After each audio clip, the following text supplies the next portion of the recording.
So I'm Tushar. I am a software engineer in Amazon, and I have industry experience of around 4 years. I have before Amazon, I used to work in a fintech giant called JP Morgan. Over the past 3.5, 4 years, like I have given interviews in almost all the top tech companies and cleared a lot of them. Had my own set of rejections, and based upon that experience, I'm trying to help you guys get your dream jobs. And I'll be sharing my experiences. I'll be sharing what worked for me, what did not work for me in these series of sessions, and I'll be the instructor for next two sessions for you guys. And today we'll be trying to solve few problems related to trees. Before we start the actual session, I'll quickly go through one of the most important things, like with the platform which is providing us this infrastructure, which is HiCounselor. I think if you're looking out for a change or you're a new grad, I think this is a really good place to be. HiCounselor is providing you tons and tons of resources. They have like a network of 400 to 500 people who are like experienced and in almost all top tech companies, and they'll help you out with their resumes. They have custom made courses, and I think they have everything that it takes to get you a dream job. So yeah, the best part of it is like there is no initial payment. Like you don't pay until you get a job, and after that you pay for next 6 months. But the best part here is if you use the referral code Tushar, you get a $500 discount. So I'll just spell it out, TUSHAR. Yeah, that's pretty much about HiCounselor. So we'll start today's session, which is trees. So I think trees is it's very almost everyone knows the basics of trees, and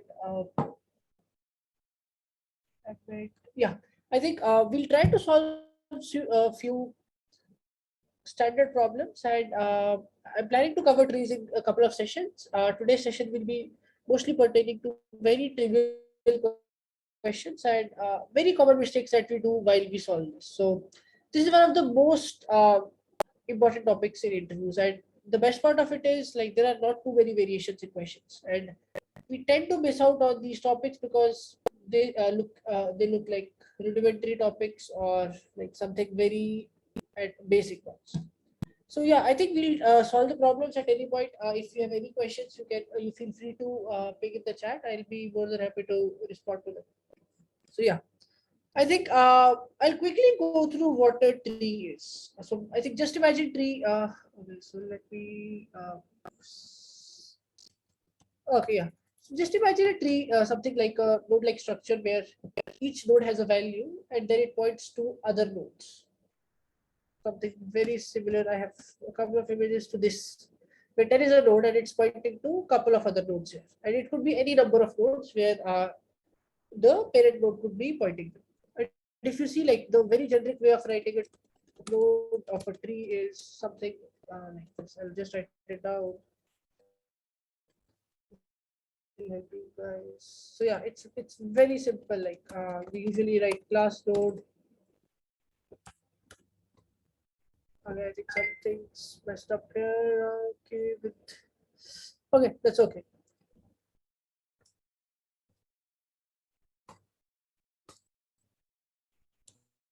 Okay, let's start here. Class node. We have it value, and then we have basically either like if you're looking into languages like C++, you'll have a pointer to other nodes. So it could be saying, hey, this is a left pointer. It could be saying, hey, it's a right pointer, or the other variation of it actually could be where like there is no restriction that there can be only two nodes. There can be a number of nodes. So you have something like this. Let's say it's value, and then you have something like this vector of node pointer node list. This would basically represent a node which has a value and then it's pointing to other child nodes. And we usually call the upper layer of nodes parent node and the other nodes as child nodes. And like that, very peculiar. We will mostly discuss today two forms of trees, which is the binary tree first. Binary tree is something like saying, hey, I only have two child nodes. I'll have at max two child nodes. That basically means I can have zero child nodes, I can have one, and I can have two child nodes. Uh, yeah, I think, and the next part is the binary search tree. So binary search tree is a peculiar case of binary tree where element, any node is always greater than the max, is always greater than the max of the left side of the tree, and is always less than the min of the right side of the tree. Okay, I think, just to confirm, because I got a message, you guys can see my screen. Can you give me a thumbs up if you can see my screen in the chat? Yeah. So yeah, I think, I'll go quickly through a couple of binary search tree examples. So a typical binary search tree would look something like this, where the root node is 10, left subtree could be 8, and right subtree could be 12. Again, like, there are multiple variations of it. The right of 8 could be something like 9, but the property always remains that this 9 should be greater than 8 and it should be less than the parent node, which is 10. So yeah, I think, these are like, I think you guys will be knowing, like the basics of these two, binary search and what binary search trees are. Like, I won't spend much time on it on this. We'll jump directly to problems so that like we get a bit hands on. So yeah, I think the first problem that we are going to solve today is,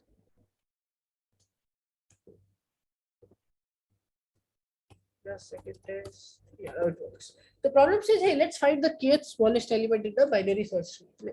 So yeah, let's assume our binary search tree is something like instrument sync technique used to insert element in binary search tree. Okay, so I think I'm not familiar with instrument sync uh, technique. I think it could be different. Actually, Yeah, so please. is it like say similar to like what we use in min and maxi, like to swim and sink Yeah, element? I think it's going to be something like this. While we insert an element into BST, I'll quickly tell you. Yeah, I'll give you a small. Let's say it's the first element that we have. Okay, we look at the first element is 10. Second element is greater than 10 or less than 10. Let's say the second element that comes up is, I write in an array. Let's say we're inserting 10, 12, and 5. Okay, so simple BST say the first element we keep it as root. Second element is 12. We check what's the current root, 10, which is less than 12. And we move to its right. Do we have anything on its right? No. We insert 12 to its right. Next element comes 5. We again check the root of the tree. 5 is less than 10. We move towards left. There is nothing at the left. We insert 5. So it would look something like this. So let's look at any BST. 12, okay, 7. Let's say 7, and then we have 11. Okay, can you quickly help me out if 30, let's say if, no, what I'll do is I'll keep it 30 and I'll keep it 12. Can you help me out if 12, if you have to insert 12, where that would be inserted? Rahul? Just to understand, like if you At want the, the place of 13 and 13 will go down. I think it would be at the, so see, you reach 13, 12 is less Yeah. than 30. Okay, you go to its left. 11 is Okay, greater okay, than, then it's right. Okay. yeah, it will be at the right of 11. Yeah. Okay, does that make sense? Yeah, right. It makes sense. Oh, yeah. Thanks for the question. So yeah, I think we'll move on. We'll go back to the again the first problem, which is saying, hey, let's find the kth smallest element in a binary search tree. Okay, and I think I'll start with something very simple. Let's say let's look at the same binary search tree that we built here, and if I say, hey, what's the smallest number here? We can see that what we are doing in case of whenever we are inserting it, we are moving towards left and seeing is there a number smaller than the number that we have to insert. So that essentially means, just try to imagine this, like the smallest number will be the leftmost number that we have. Always. Because look at the way we are inserting it. We are always checking if the number that we want to insert is less than the root node. We move towards left. And similar to right, if we want the rightmost maximum element in a binary search tree, we just have to move towards the right. Why? Let's look at the same use case. Had there been 17, it would always have been at the right of 30. Like there is no other way at any other place it could be. And if there is any other number greater than 17, it would be to the right of 17. So now the problem comes up, how can we find out the kth smallest element? Kth means how can we find the third smallest element?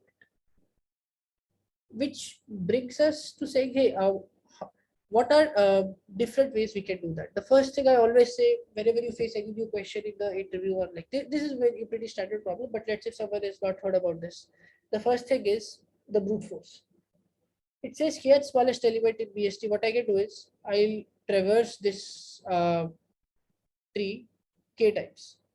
Each time I'll try to find out what's the minimum number. Let's say I traverse it first time and say find out the first minimum, which is 5. Now I again traverse it and find out the second minimum, which is 7. In that case, what we are doing is corresponding to each number, we are iterating the complete binary search tree, which would eventually mean the complexity would be O of n into k. And the thing is, we are not using any property of binary search. And now what we have to think is there a way we can leverage binary search tree, any property of binary search tree?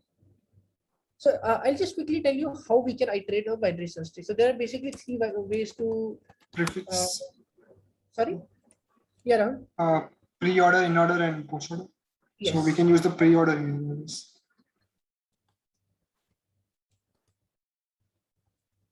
Pre-order and post-order.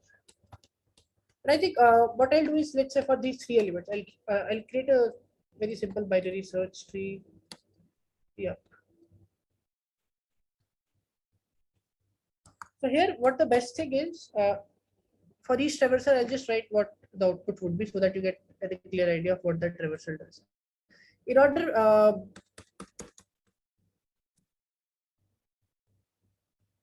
order basically says, I'll traverse the left element first, then I'll traverse the root element, then I'll go to the right. Pre-order says, I'll first traverse the root node, then I'll traverse the left node, then I'll traverse the right node.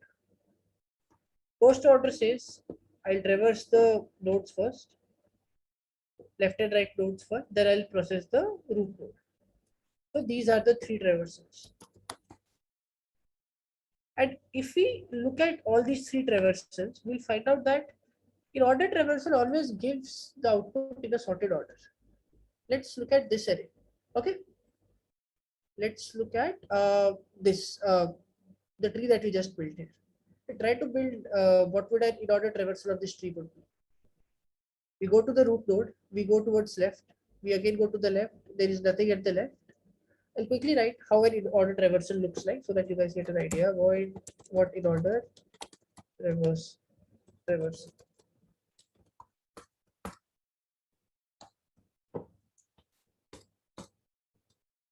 If the root is equal to null. So I think just remember, anytime you're solving a tree question, these boundary conditions are the most important. Like you'll end up missing some condition, and that will be basically giving a really bad data point, because these are very critical to just validate the terminating conditions. So for in order traversal, we go to root dot left, and then we say, hey, let's see out is nothing but a way to print root dot value and do it like just so that it goes to the unit, and then what we say, hey, let's traverse the rightmost edge. So this is a typical in order traversal.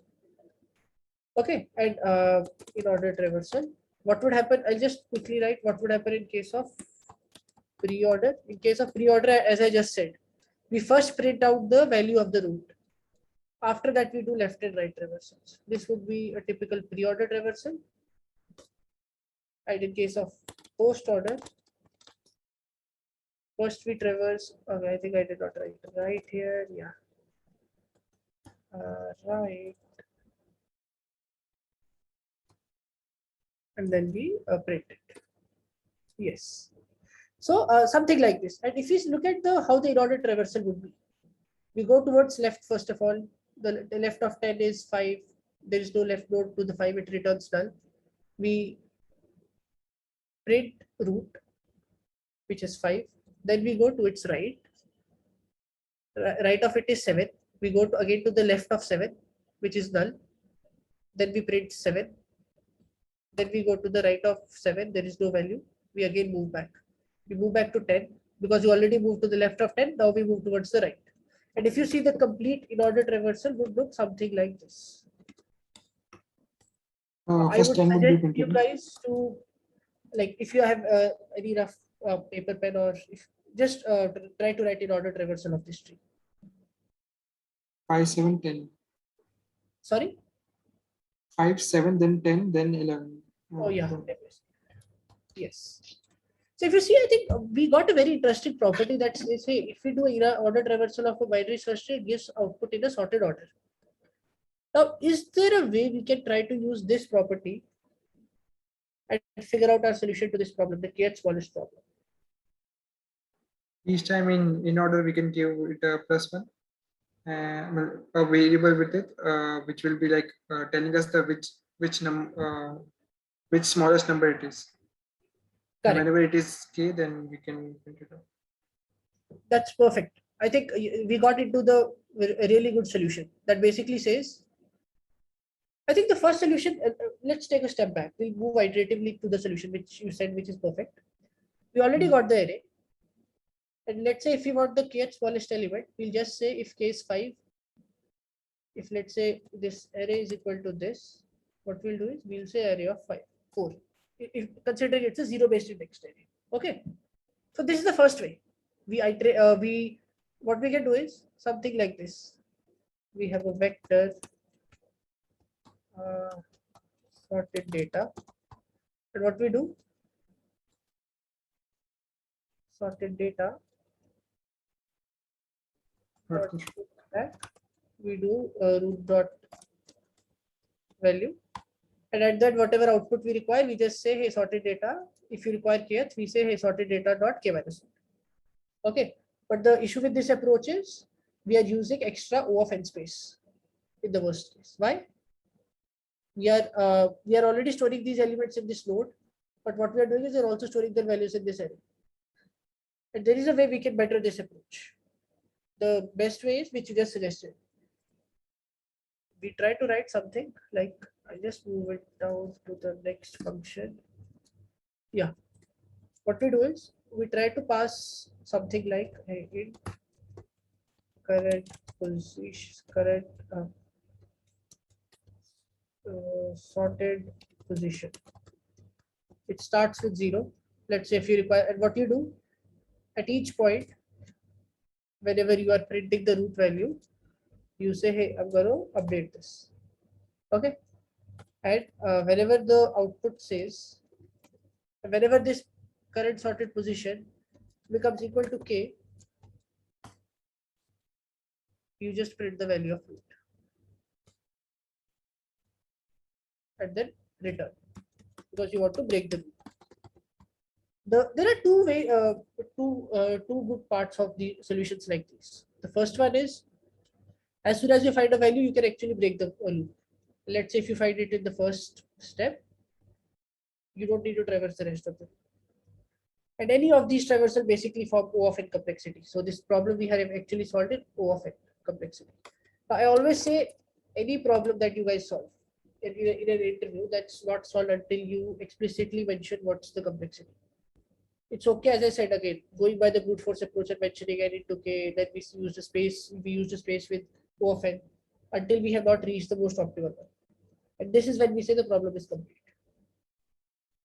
Okay. So I think, yeah, we went towards basic with what an in order does. And usually what happens in interviews is there are follow-up questions just to see if you are able to use the thought process that you have already built into a next problem. So I think this is a very similar problem that says, hey, print all the numbers between K1 and K2. Or the other variations could be print all numbers which are print all third to eighth largest numbers. Any ratio in between. And again, like we have to use the same property saying, just this property is really important. Like in order traversal gives sorted orders. of the print elements in the sorted order. So again, what we are going to do in this case is print all numbers between K1 and K2.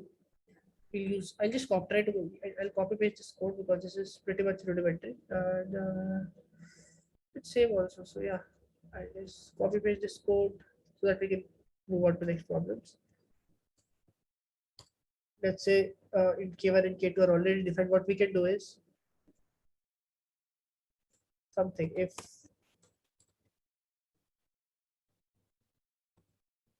root dot value is, let's say, greater than K2, we just break it. Why? Because we don't need to traverse the area after that range is breached. And otherwise, what we do if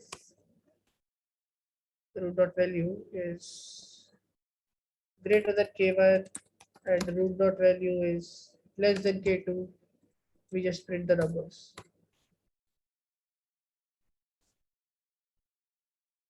So yeah, I think there will be tons and tons of variations around this problem. And I want to emphasize on this because this is a very basic concept, and like definitely you will see a lot of problems in FAANG companies, even in fintech companies. These are very famous problems. So yeah, I think now we'll try to move towards a couple of tree problems where we'll try to figure out how do we identify trees as equal, unequal, and stuff like this. So I think the first problem that we see is how to figure out if two trees are structurally identical. Now it's important, as I'm telling this from interviewer's perspective, that you understand what structurally identical is and what is identical. Identical is means that hey, each and every node is same. The tree looks exact same. There are two different trees but have exact same values, exact same shape. In case of being structurally identical, it basically means their values could be different. If I remove the values, the way I look at the tree, it looks same. If you look at these two trees, all the values are different, but the structure is exactly the same. So yeah, I think these are very small trivial questions, and these will not be like usually in the interview you see a couple of problems. So these will be either like first warm-up problems, which you need to solve very quickly. So I'll just quickly tell you how basically we solve bool. Find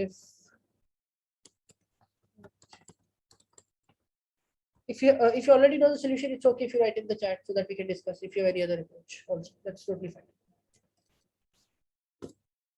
So let's say we have pointers to, we'll write something like node star tree1, node star tree2. So I think, as I said to you, it's really important to nail down the boundary conditions. I think we know if you don't look at the boundary condition, the basic condition that should happen is if any of the tree is null, then yeah, if this is equal to null, tree is null, then the secondary should also be equal to null. Correct? yeah. This should be the first case. If this is the case, I return true. What happens in the case if tree1 is equal to null or tree2 is equal to null? We return false. Now this implementation, I'll just explain you what this means. This basically means it first checks if both the tree1 and tree2 trees are null. If both of them are null, it's perfect. Return true. If both of them are not null and either of them is null, either of them means one of them is null, other of them is not null, or other of second one is null and first one is not null, we return false, because at that point the structure will be broken. Something like this. Let's say this is a root node. I have 2, 1, 3 here and something like 2, 4, 3, but there is no right node. So what would happen in this case is when we reach this node, we'll get tree1 is not equal to null, but tree2 is equal to null. So we'll reach this condition and it will return false. And what we next need to do is we have already tested for base case. We just now need to do the same step for the rest of the nodes in the tree. And what we do, we say, hey,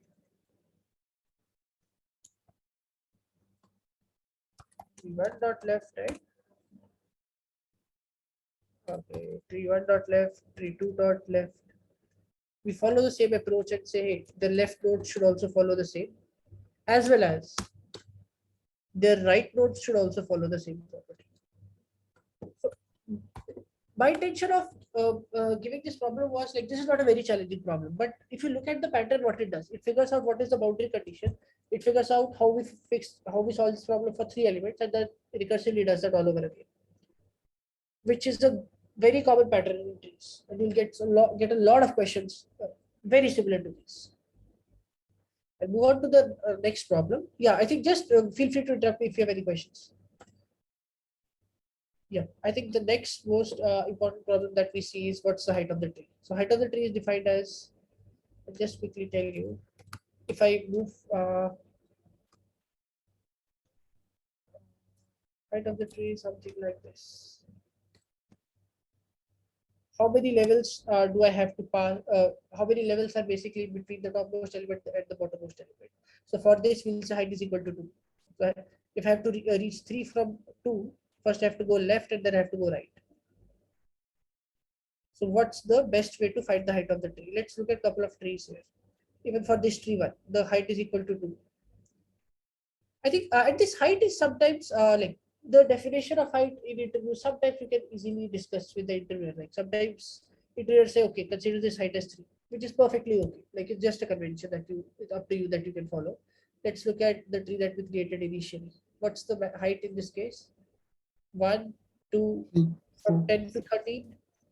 13 to 11, 11 to 12. So I consider the first height as 0. So we'll say 3. It's okay if you say 4 also, and then solve the rest of the problems in that way. But you need to have that understanding with the interviewer correctly. Like don't assume things. Discuss with the interviewer, hey, this is what I'm assuming. Is it okay or not?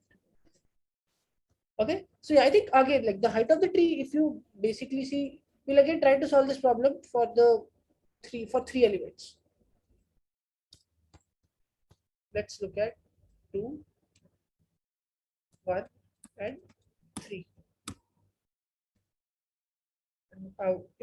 What happens is, let's look at root node 2. We say, hey, there is a, let's say, a tree at the left of it which has size 1, and tree at the right of it which also has size 1. So we know, hey, okay, the size of both of them are 1. So the maximum value that I'm gonna get is 1. What happens in this case? 2, 1, and there is no right child. Even in this case, the maximum height would be 1. And a third use case comes up, 2, and there are no left and right nodes. And we say, hey, the height is 0 in this case. And now let's see. Again, find out a pattern for 2 to 3 and see how it works for the rest of the tree. Now let's assume this tree. I'll use the tree that we already built. It will make it easier. Just close these. Yeah. Let's look into this. Assume the root to be 13. Okay. Assume there is a separate tree with the root 13. It's something like this, 17 and 12. And if we ask, okay, what's the height of this tree? We'll say, okay, it's 2. I can go to 13. From 13, I can go to 11. From 11, I can go to 12. From 13, I can only go to 17, which is 1. And I'll take the maximum of these two. So what we are seeing is for every node, we are trying to see what's the maximum height at the left of the tree, what's the maximum height at the right of the tree, and adding 1 to that. These are the recursive relations that we have to try to figure out. And if we try to see how the code for this would look like, height of tree,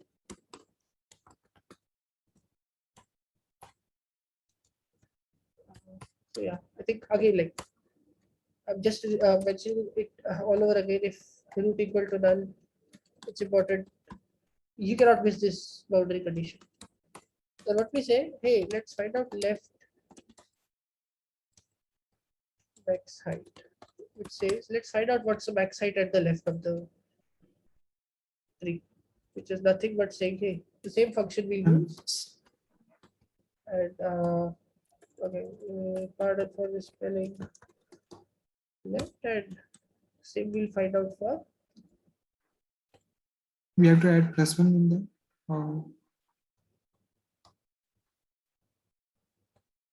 Yeah. So now what we do is we try to figure out what's the max of these, and then we'll add +1. Like it's either way, like either you add +1 here or here. And then what we do is we say, hey, we'll return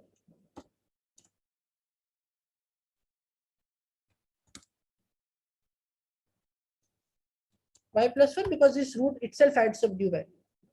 This is again a very simple recursive solution, which helps us find the height of the tree. Now again, like this problem is very straightforward, but has tons and tons of applications. And we have to figure out the pattern that we build. Again, figure out for the most basic use case what we did and try to see if that complete tree follows that or not. So yeah, I think I'll add a few follow-up questions. The next question that comes up is, what is the diameter of a binary tree? Okay, and how do we define diameter? I'll quickly tell. Let's use this say. From 7 to 12. Yeah, the same. So let's assume in this case, what you have to do is find out two nodes in the tree, traverse from first node to the second node in such a way that the number of hops that you have to do is maximum. Let's assume if you have to reach 7 to 11, how will you reach? You only have parent pointers and left and right pointers. You'll go to the parent of 7, which is 5. Then you'll go to the parent of 5, which is 10. And then you will go to the right of 10, which is 13. Then you will go reach 11, which basically means 1, 2, 3, 4. You basically have to hop 4 times. And if you look at, there are basically 5 elements that are included when you basically start from 7 and reach 11. What we have to do is we have to find out those two maximum elements, which we iterate, like when we move from the first one to other, the total number of elements in between them maximize. And like this is like, it's okay if you think for 10-15 seconds before we move on to the problem and how we solve this. I think the first thing that comes here is, how do we figure out those two elements? And our final output is just the count, not those two elements. We'll start with just the count.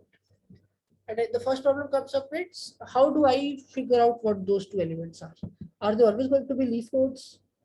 The first thing that pops up in my mind is, what if they're not leaf nodes? What if, like, how do I tell someone that the maximum path will always be a leaf node?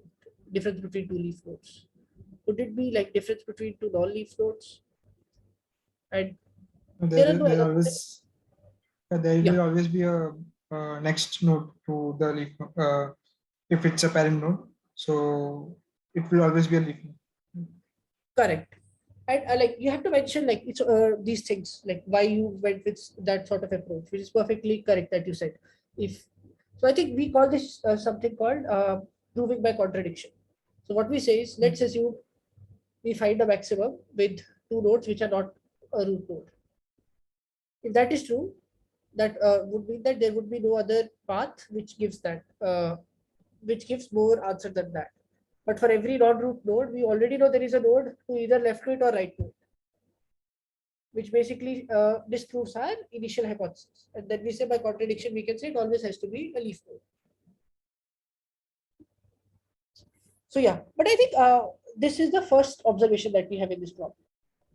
The second observation is, if you look at how we moved, like from 7 to 11, or let's say if you have to move from 7 to 12, we move upwards, and there is a point basically when we, the topmost parent, just look at the topmost parent. In this case, it was 10. And let's say if I had to move from 12 to 17, it would have been 13. Why? I move from 12 to 11, then 11 to 13, and 13 to 17. Above 30, there is no parent. Let's look at how it would look from 13's perspective. Based on 13's perspective, consider that if 13 is the, let's look at 13 and say, considering it's the highest parent, what are the maximum, what's the maximum left path and what's the maximum right path that we can have, so that this path becomes the maximum parent and we can add up both left and right paths. In this case, we have maximum left, again, like what we just discussed, the height of the tree. We're trying to use the same thing. We already know, hey, there are two elements. We can say, let's say there is a height of left height of 2 that this 13 has, and the right height is 1. That means at maximum, if 13 is part of any such path, the total number of elements should be, yeah, sorry? 3 hops then. Yes. If we will calculate using this. 2 plus 1, which is equal to 3. And if you clearly see, oh, we'll add one element later at the end. Because if you look at this, what we discussed, if you look at number of paths, which is 1, 2, 3, 4, number of paths will be always 1 less than total number of elements. So let's look at paths, we'll add 1 at the end. Okay. And what we figure out is, hey, this works for this very small data that we use. Let's see if this hypothesis that we build, does this work for the rest of the tree also? And let's look at what happens when we say the highest parent is 10. And we say, hey, what's the maximum height we have at the right? Okay, and we say it's, hey, 1, 2, and 3. And then we say, what's the maximum height we have at left for 10? I'm writing for 10. For 10, the left max height is equal to 2, and the rightmost height is equal to 3. And what we can say is there will be a path which uses basically 2 plus 3. The maximum paths will be having basically 5 hops, and we can say there will be a total of 6 elements. And if we see, is that correct? Let's check. We move from 7 to 5, 5 to 10, 10 to 13, 13 to 11, and 11 to 12, which is correct. And what we can do is in an interview, try to say, hey, let's look at these 2 other edge cases. Yeah, it works for them also. Something like this. This would be a use case which you should try. 10, 8, 6, 4. In this case, the right of, we'll look at each parent. Let's look at 4 first. There is no left right node, maximum is 1. For 6, there is only 1, maximum becomes 1 plus 1, 2. For 8, there is only left, which is 2. Output will be 2 plus 1. And then for 10, we have left max as 3, and then right we have 0. So output is 3 plus 1, because there is one extra number. So now let's see how we can implement this approach. And again, like I think I did not mention this. Whenever you are solving a tree problem, always ensure you give a tree with these Q test cases. Like these are super critical in an interview. Because sometimes when you are, I'll tell you what issue happens. Whenever you are inserting in the tree or doing any operation, there are a lot of operations in the tree which basically happen in log of n.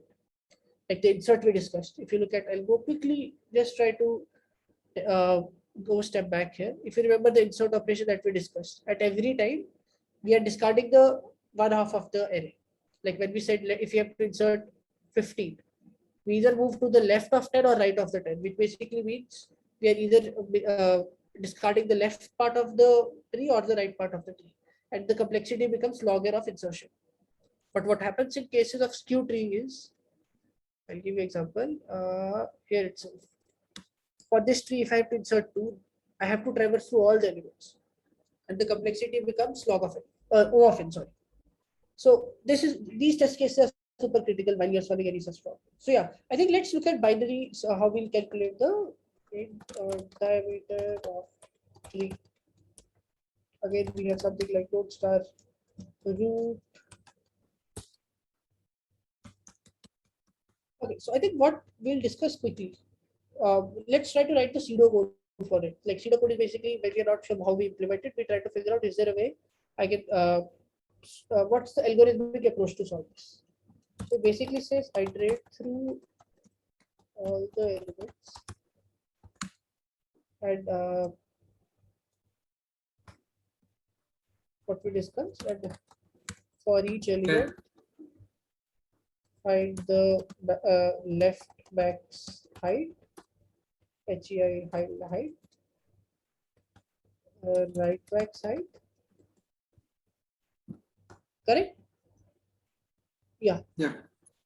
And I think can you guess the let's look at what's the most brute force way to solve this. We already know we can use any traversal. Okay, I'll just copy paste again the same code so we save some time, solve a couple of more problems.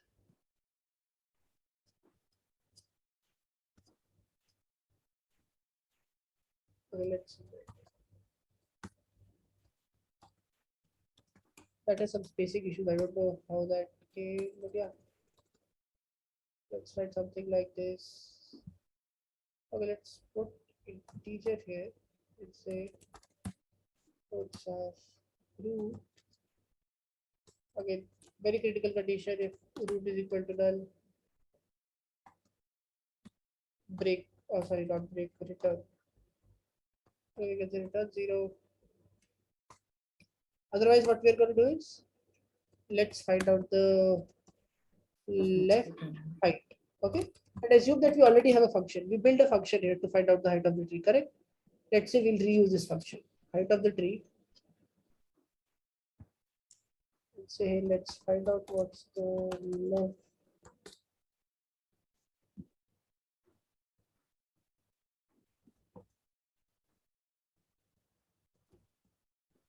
Okay, then we do something like this. We say, hey, return backs of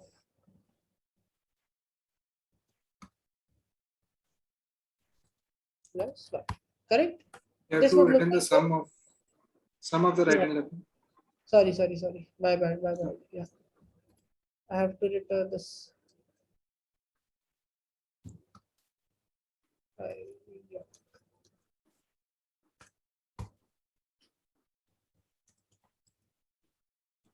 Okay.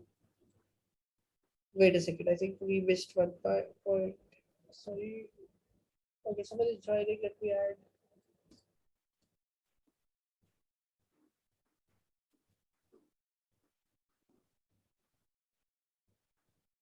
I think +1 will not be required. Left height and right height will take care of it. Yes. Say height of the tree will take care of it. No, I think let's look into this. So I think what we are trying to do is we are doing two things. First, what we are saying is let's traverse the area. Okay. Just 1 second.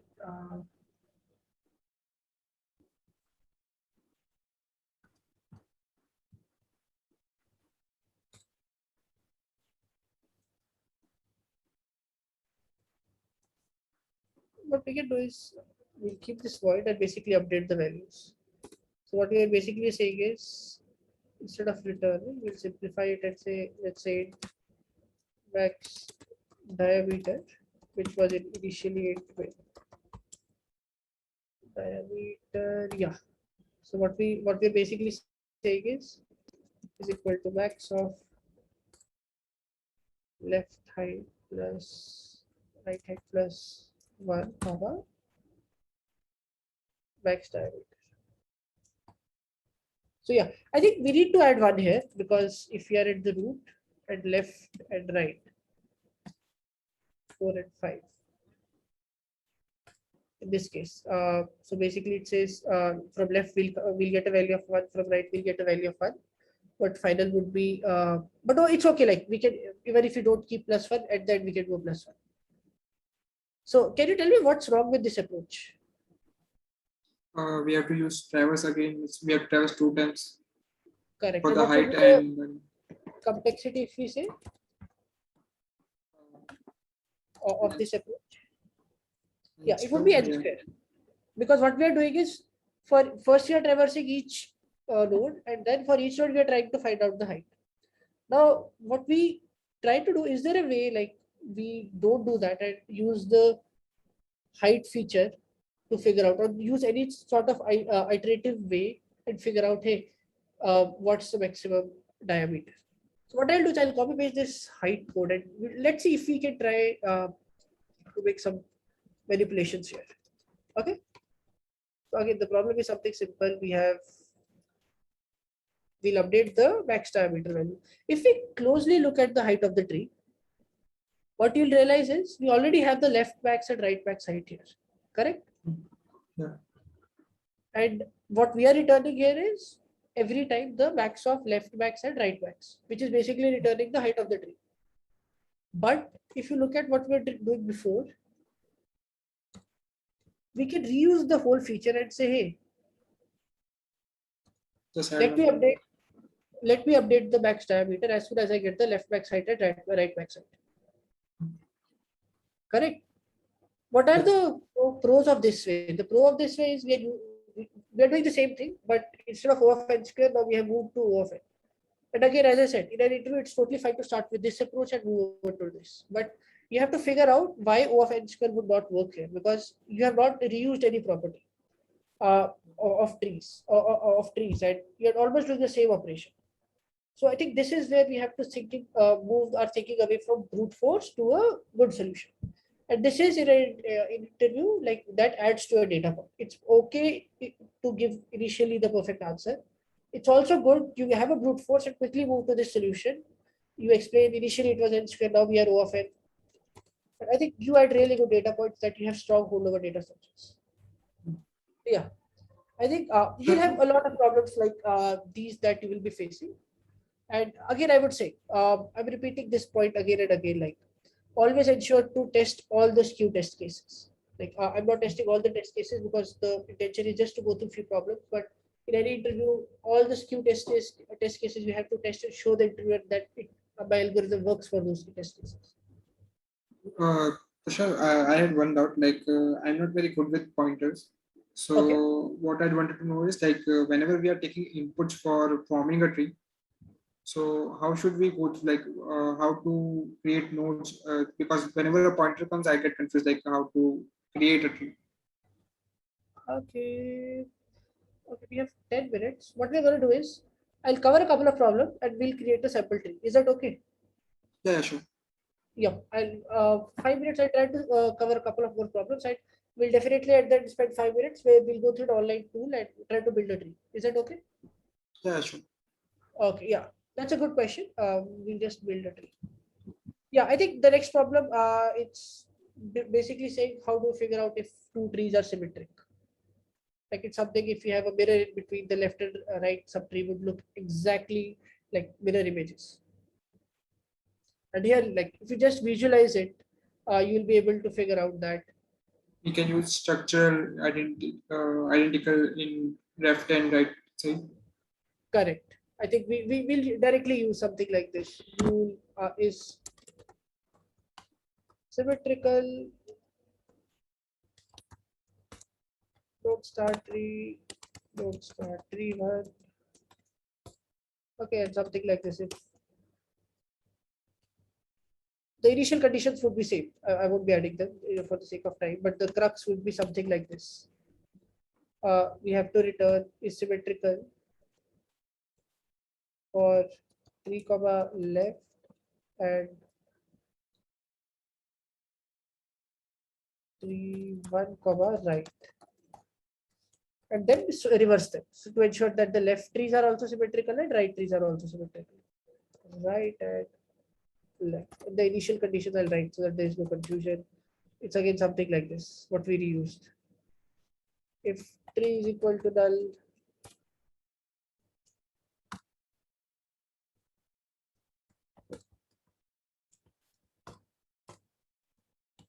return true.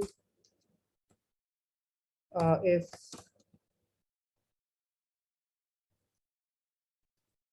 instead of and we have or now because we have verified already and return false. And what we'll do is we'll also check if we missed one point that if tree dot value should be equal to tree one dot value. So yeah, I think this symmetrical would work in this manner. I won't much spend time. These are very similar questions, but again the same crux. We figure out the terminating condition, we figure out what's the recurring relation and move on. Yeah, I think this is the last problem that I'll go through today. Rest of the problem we go to the next session. So it's something like how do we validate it's a binary search tree? Like how do we validate that? We can use in order and see if it's sorted or not. Perfect. That's the perfect. That's a really good answer. But we'll go through a couple of solutions. Why? Because what usually happens is binary search definition of binary search tree is it should the middle. This is what we usually think of a binary search tree. 10, 4, 12. And what we say, all we need to do for each element is this is a very common mistake. A lot of interviews that I have taken, a lot of people have made this in the first attempt. That hey, assuming that the definition of binary search tree is left element should be less than this, right should be greater than it. Let's apply this in the let's do any traversal and apply this. If it's satisfied, it's a complete binary tree. Something like this. Validate node start tree.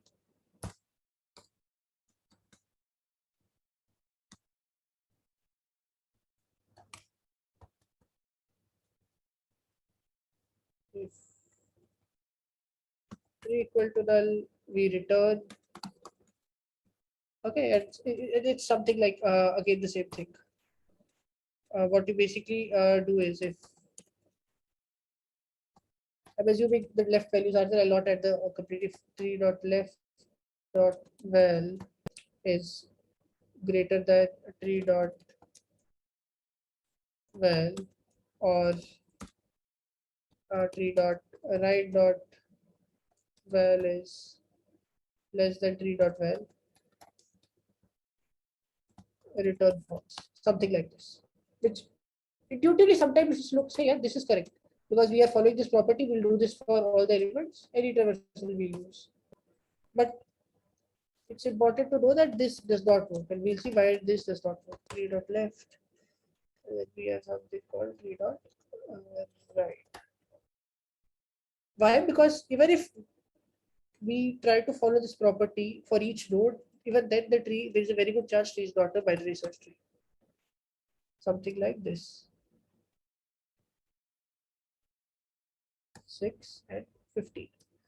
So now even though 6 is less than 12 and 15 is greater than 12, and if you look at all the elements individually follow the pattern that we said, but overall 6 is less than 10. It should be at the left of 10, not at the right of 10.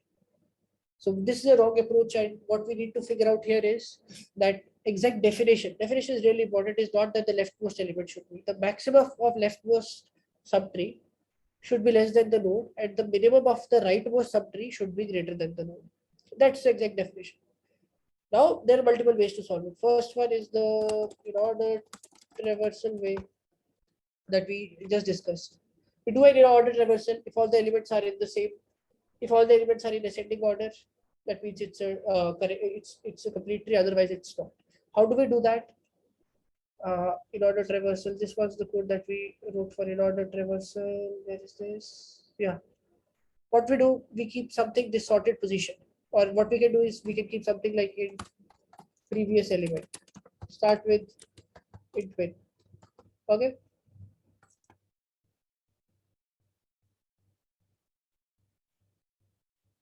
Start with int win. What happens now is we update if the current value, if I'll just quickly write, if root dot value is less than previous element, return false. Previous element, we return false. Okay, and what we do, we update the previous element value with the current value. And remember, it has to be done in order traversal. So first you move towards the left tree, then you update the values.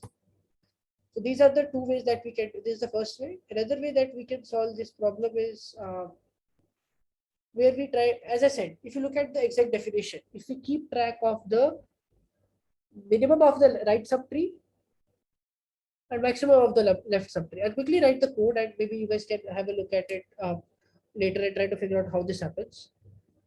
So something like, I think it's okay. Okay, I'll just quickly write it so that you have a reference. Validate tree.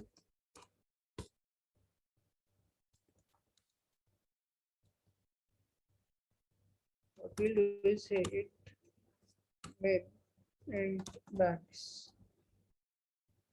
I'll write tree min just so that we can tree max if tree equal to null, we return true. And what we now do is,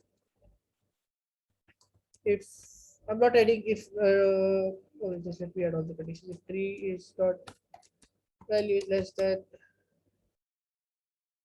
tree min, or is greater than tree max, we return false. We return false. But what we do is, we do the same process for left and right tree, but what we do, we try to update the mirror max values, which is a very tricky part.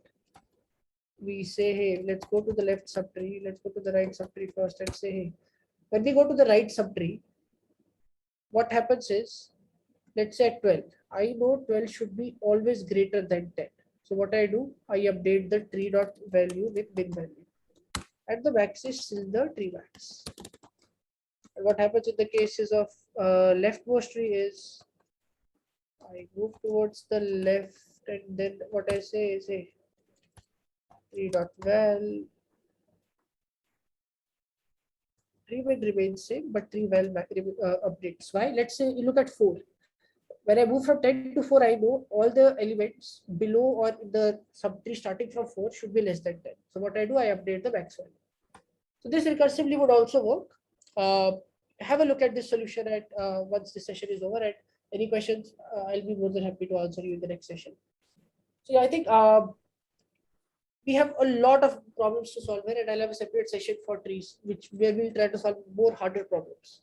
These are very trivial problems. Not these still don't go towards. These are like easy, medium, or very start medium problems. We'll try to solve few hard problems in the next session. So yeah, I think that's pretty much about in terms of questions that I have. I think you guys were an amazing audience, and thanks for all the interaction. I appreciate the time you have spent here. So I think I'll spend a couple of minutes. I think Rahul, you had that Yeah. out of how we can build it. So let's try to build a tree very quickly. Okay. Yeah.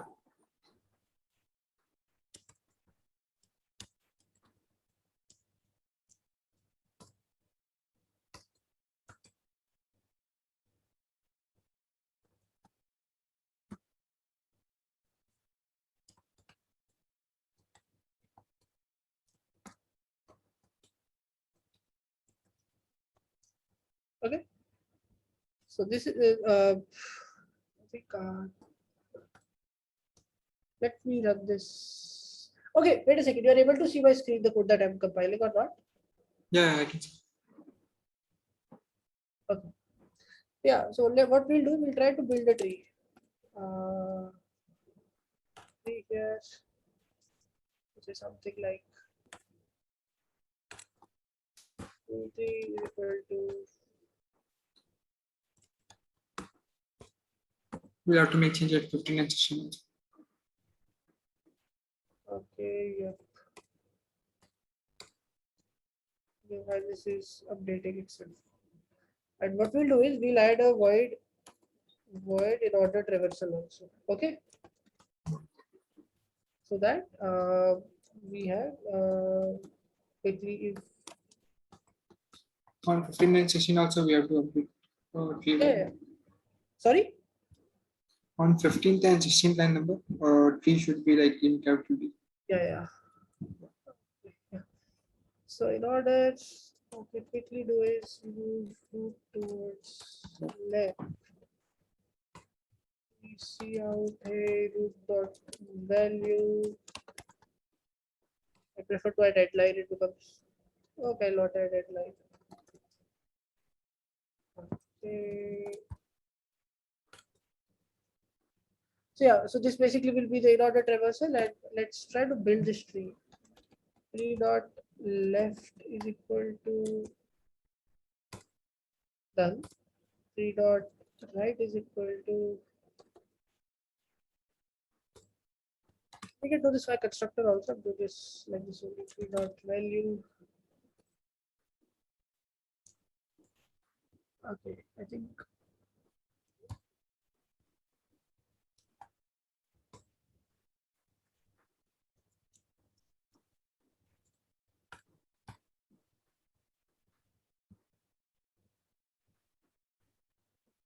Okay.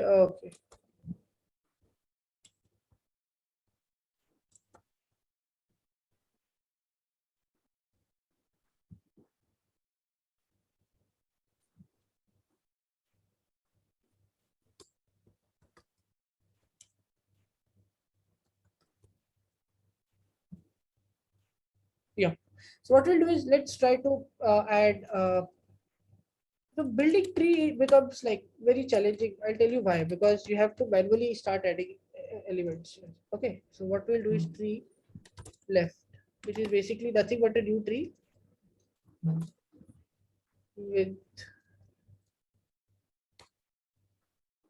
TR 3 EFT. Yeah.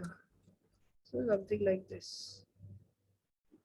What this does is it will add 5 value to the left and 3 left will be yes. And then what we'll do is we'll instead of previously we were saying 3 left is null.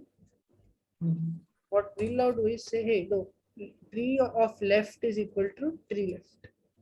And if you see how this works, 5 comma 10. Okay. Now let's say if you have to build another tree now, another node to the right of it, I'll say tree right. Again, tree right dot. This is basic initialization. Like you can do this via constructor also. So sorry. So what we say now right is equal to tree right. So if you see the in order would be 10, 5, 10, and 12. I think this is like if any in an interview someone says build me a tree and then tell me if your algorithm works or not. So you have to do something like this. Does this help? Yeah, it does. But my question is like if we are getting input from the outside, so our basic structure would be like to make a pointer of a tree and then add a value to it and make it right and left as null. And okay. And then we have to get its parent. Yes, your parents right and left should point to it. I'll tell you very important thing. So there are two things. If you're going to an interview and someone is saying, explain me, make me a tree, Yeah. they won't much ask you to like it should be from scene only. It's perfectly okay if you hard code it. Okay. It's perfectly fine. Like there is no such thing. Like there will be very less interviewers will be going to judge you whether you are taking a scene or this because this saves a lot of time. Or you can also add because what happens is if you don't do this work manually, you have to write the code for insertion. Yeah. Correct? Which we discussed here, how we insert the code. Yeah, to see if it's greater or less than and then go according to. But here what we do, this is usually, I usually allow if anyone, like if there is a case where I want the user to compile something, this works perfectly fine. Ask him, hey, just build the tree manually, that's okay. We'll test a few use cases here. Okay, got it. Got it. Yeah. I'll copy paste this code here in the chat if just in case you want to take a reference. Okay, I don't know if I saw it copied. I think there is some limit to how much I can paste it, but I think you got the crux of it. Is that okay? Yeah, right. I got it. Okay, cool. I think yeah. Again, I would say like thanks a lot for being such an amazing audience, and yeah, I think this session would be helpful for all those others who have a look at this in their own. So yeah, just before I close, I'll just spend 15 seconds on again like reiterating the same thing. Just have a look at the HiCounselor.com website and just look at what things they're offering, and I think it will be of a great help to you because the best part again, as I said, you don't have to pay anything upfront. So just have a look at it. And in case you want it, just use this coupon. This will give you like discount of $500. So yeah, thanks a lot. I'll stop the screen share and recording. Any other questions if you have, feel free to ask me. I'll be more than happy to answer. I have another doubt. Like, if you are basically like applying for all these like companies, Amazon and so like I myself want to like apply for them, but like I am not actually getting an opportunity to like showcase like get an entry point there. So how should we go through, or how should we like get a referral over there? Okay. I think it's very. There are a couple of things here. Like there are like if you look into top tech companies, every time they will be hiring. Okay, so there is no dearth of requirements from their side. So I think the question comes: how do we make our resume, or how do we ensure that our resume gets shortlisted, or how do we actually land up those interviews? And I think that's the most a lot of it takes up a lot of time and it's challenging. It's huge challenge also. I think there are a couple of things that help you out. The first one is how good your network is. So when I say network, that means the people whom you talk to, whom you have a good rapport with, is there someone who can say, hey, I want to, I know this person's skills and I want to vouch for it. I think referrals are a great way of getting shortlisted for the interview. And I think the second one is either if you have good open source work or if you have good competitive coding or any projects. I think if your resume is anything to stand out, you'll definitely get a chance very easily.